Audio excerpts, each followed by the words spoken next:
안녕하십니까 구독자 여러분. 오늘은 인천에서 자동차 매매상사 대표님을 만나서 개인 용달에 대해서 한번 알아보도록 하겠습니다. 먼저 대표님 본인 소개 좀 해주십시오. 예, 구독자 여러분 안녕하세요. 저는 인천에서 영업용 화물차를 전문으로 하고 있는 갈산상사 대표 이원복입니다. 네, 대표님 오랜만입니다. 예. 네네. 오늘 2023년 1월 14일 개인 용달 번호판 시세 좀 알려주십시오. 예. 오늘 현 시세는 인천뿐만 아니라 전국이 다 동일합니다. 저희가 판매하는 게 3,150에서 3,180선에서 판매하고 있습니다. 네. 그럼 1톤 뭐 다마스나 라보, 1톤 화물, 뭐 스타리아, 스타렉스 다 같은 거죠? 그렇죠. 소형 화물은 네. 1.5톤 미만 다 똑같습니다. 네. 그럼 이게 작년 대비해서 오른 건가요? 작년 대비하고 비슷하게 가고 있어요. 이건 경기가 나빠지면은 이건 생계형이에요. 네. 생계형이기 때문에 경기가 나빠지면 나빠질수록 가격은 더 안정이 돼요. 이거는. 아, 그래요? 화물차 가격은. 예. 근데 왜 개인 택시에 비해서 이 화물차 번호판 가격은 좀 낮게 이렇게 책정이 돼 있어요? 화물차는 아무래도 화물 물동량이 있잖아요. 네네. 물동량이 있고 이거는 종량제예요. 네. 딱 정해진 대수에서 왔다 갔다 하는 거예요. 네. 그렇기 때문에 더 오를 수도 없고 아무래도 물동량이 많으면 좀 오르겠죠. 네. 수익이 많이 창출이 되니까. 그런데 네네. 물동량이 아직까지는 경기가 좀 침체된 관계로 물동량이 많지 않기 때문에 그 선에서 유지되고 있는 거예요. 네. 그럼 화물차 출고는 요즘 원활하게 진행되고 있는 겁니까? 화물차도 지금 반도체 때문에 한 8개월 정도 소요가 돼요. 신차를 네. 주문하면요. 네. 그래가 좀 지연되고 있어요. 네. 화물차 중에도 보면 뭐 전기차나 수소차 그런 게 있다고 하는데 실제 여기 판매는 되고 있어요? 수소차는 거의 없고 전기차인데 네. 전기차는 작년 초까지만 해도 지자체마다 그냥 무료로 줬어요. 네네. 장려 차원에서 전기차 화물차를 사면은 네. 번호판 노란 번호판을 그냥 줬다고. 네네. 근데 그건 매매가 안 되고 그분이 사업을 접게 되면 반납하게 돼 있어요. 네네네. 근데 지금 추세는 거의 전기차는 매매가 없다고 보시면 돼요. 네. 그 번호판 중에 배자 단 거 이것도 영업용 번호판인가요? 그렇죠. 배자는 택배 차량을 배자라고 그래요. 네네. 정부에서 일정 조건을 갖추면은 내줬어요. 네네. 아마 올해도 택배 차량에 한해서는 이게 공급이 될 것 같아요.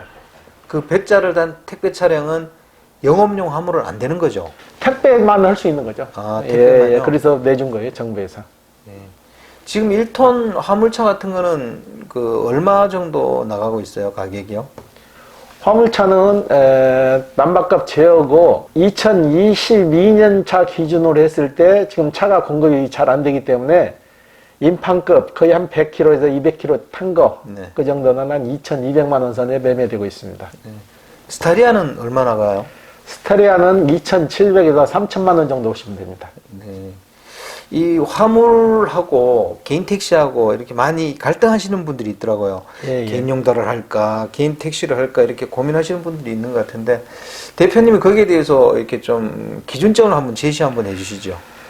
그게 서로에 대한 뭐 짝사랑이라고 할까나, 그 화물차 하시는 분들은 개인 택시 해보는 게 소원이고, 네. 개인 택시 하셨던 분들은 이제 그동안 손님들하고 스트레스 받은 것도 그런가요? 홀가분하게 화물차나 하지 그런 분도 있고 그래요. 네. 그런데 그 연령대 따라 다 틀려요. 생각 기준이. 네. 젊은 층은 화물차를 선호하시고, 이제 나이 좀 드시고 이런 분들은 안정적인 걸 원해서 개인 택시를 선호를 하세요. 네. 화물은 기다려야 되잖아요. 네네. 화물은 화주가 불러줘서 오다를 받고 가기 전까지는 기다리면 연속이잖아요. 네네. 그렇지만 개인 택시는 찾아다닐 수가 있잖아요, 손님을. 네네네. 손님이 많은 곳을 찾아가서 콜을 받는다든가 뭐 해서 움직이는 게 좀 편하니까. 네. 그리고 어느 정도 고정적인 수입이 되잖아요. 예. 그러면 개인 용달 하시던 분들이 개인 택시로 가고 개인 택시 하시던 분들이 개인 용달로 가는 경우도 있어요? 많이 있죠. 그게 서로가 짝사랑이라고 그러잖아요. 그래요? 예, 서로가 상대방 직업을 서로가 동경하는 거예요. 네. 예. 그러면 뭐 개인 용달 하시는 분들은 사람에 치여서 이제 개인 용달 그렇죠. 하고 싶고 예. 또 이 개인 택시 하고 싶은 분들은 수입 때문에 하고 싶고 뭐 그런 건가요?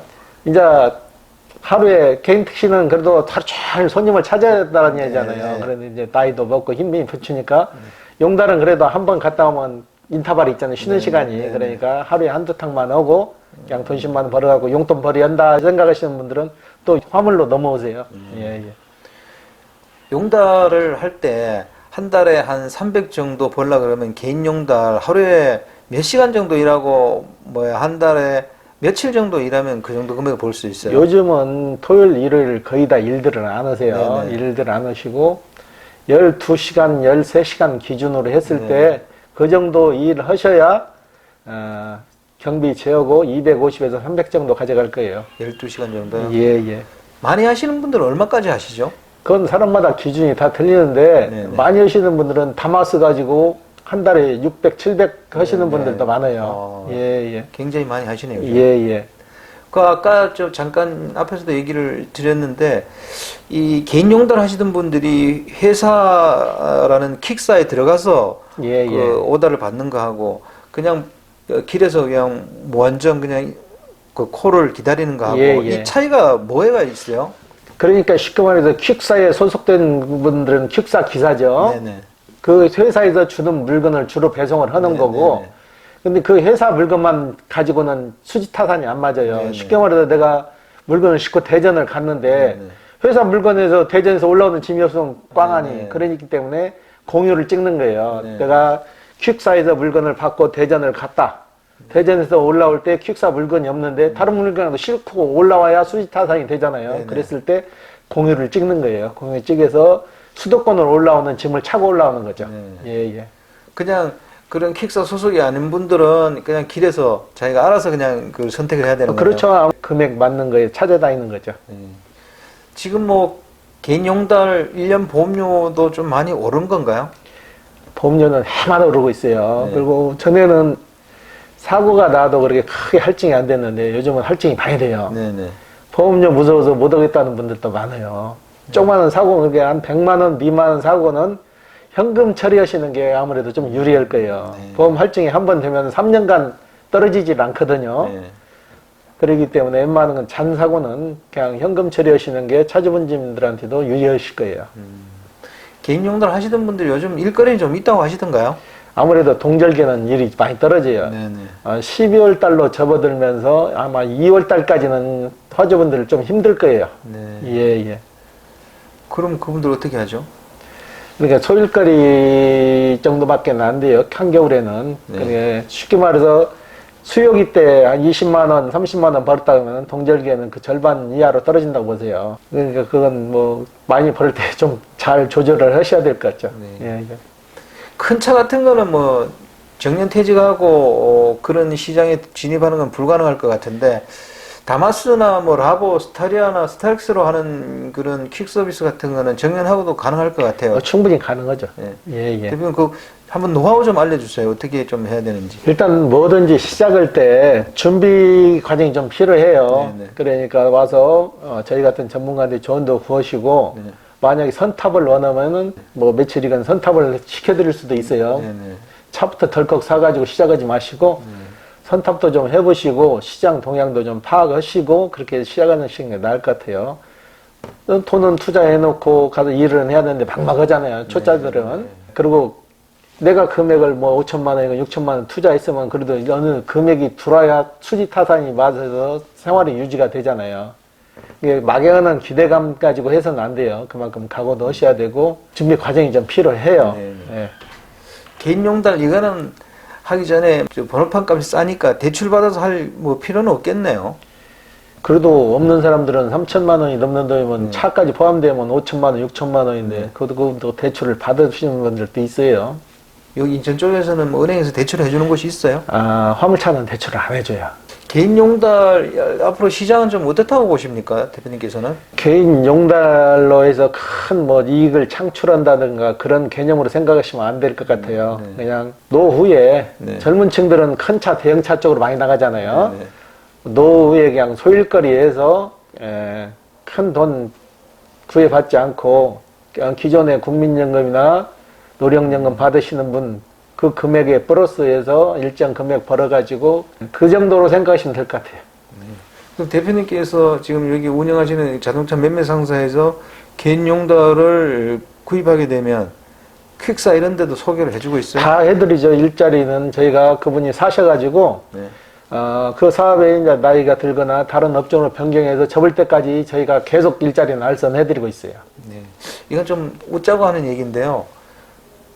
개인 용달을 사신 다음에 한두 달 만에 다시 되파는 분들이 있습니까? 용달은 한번 사시면은 6개월간 무조건 법적으로 보유를 해야 돼요. 아, 네. 팔 수 있는 방법은 없고, 네. 그래도 팔아야겠다는 하시는 분들은 6개월 이상 치료를 요하는 질병이 있을 때는 가능하세요. 네. 이민을 간다든가 6개월 이상 치료를 요하는 진단서가 있으면은 매매가 가능하세요. 그 개인 용달은 무조건 사면 6개월은 못 파네요. 예, 그렇죠. 나이가 61세 넘어도 그런가요? 예, 택시는 만 61세가 넘으면 바로 팔 수가 있거든요. 네네네. 그거는 사람, 손님을 모시고 다니잖아요. 네. 승객이 있잖아요. 화물은 물건을 싣고 다니는 거잖아요. 네네. 그렇기 때문에 그런 규제가 있어요. 이제 마지막으로 한 번만 더 질문 드리겠습니다. 예. 예. 최근 개인 용달 시장에 뭐 특이한 변화 같은 게 좀 있나요? 뭐 아직 뭐 그렇게 특별하게 그 변동도 있을 거는 당분간 없을 것 같아요. 뭐 교통부 뭐 정책이 확 네. 노선이 바뀐다든가 그런 게 없고 지금 시세로 거의 비슷하게 나가리라 생각합니다. 그러면 그 개인 용달 요금은 좀 오를 조짐도 없어요?